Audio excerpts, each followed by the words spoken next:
greenhouse. So, ito yung batch 1. Ayan. Wow, halos lahat may mga bunga na, oh, ang batch 1, oh. So, first flashing, ito namunga. Pangalawa, ito. Ito ngayon pangatlo. Ayan. Oh, oh, ayan, oh.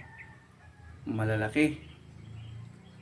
Ayan, bukas. Ito ngayon. Ayan, ngayon harvest. Pambukas. Ito ngayon harvest na. Harvest na rin ngayon. Ayan, malalaki na. Ma-harvest na rin. Mayroon pa sa gilid, oh. Oh, talagang sumisibol sila kahit saan. Ayan. Eto. Ready for harvest na rin. Yan, second batch ko. So, sa second batch ko may namumunga na rin na almost 10 bags. Sa 100 bags ko. Alright. Yan. Yun yung third batch ko. Naka-incubate pa.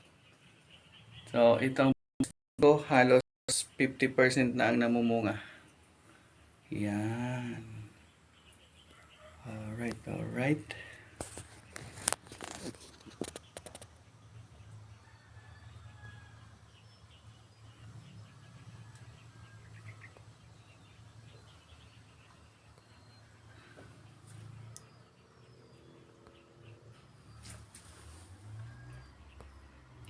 Okay. Mag-harvest na tayo. Harvestin ito. Ito. Ito kasi harvestin na, malaki na. So, ganito yung harvestin natin. Dapat yun ang pinapabidyo mo sa akin. Yung pag nakuha na.